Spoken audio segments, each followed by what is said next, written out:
Yes, I think it is important for community members to find a shared story and a shared narrative. But there also has to be room for those stories that aren't shared, that are your individual story, and people have to feel that it's safe for that story to be told and safe for that story to be shared or validated, without judgment, without comparison, because your own individual story within that larger community story is a very important one, and that is yours, and no one else has that story.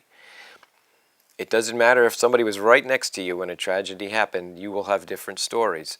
And each of those stories, there has to be space in the community for each of those to be heard and validated. And then if there's space for that, then the community will find a shared story for the group. Storytelling can be critical to someone's recovery. As human beings, we like the world to make sense. The world needs to make sense to us. And traumas and tragedies, they typically don't.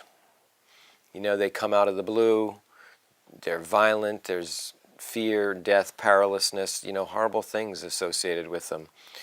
And sometimes they just don't make any sense. And so trying to create a story that helps you find a way to file it, and where do you put this in emotionally and cognitively, how do I make any sense out of this crazy thing that happened in my life, that can become a lifelong struggle for some people following a tragedy, depending on what it is and who they are and the nature of the event and so forth.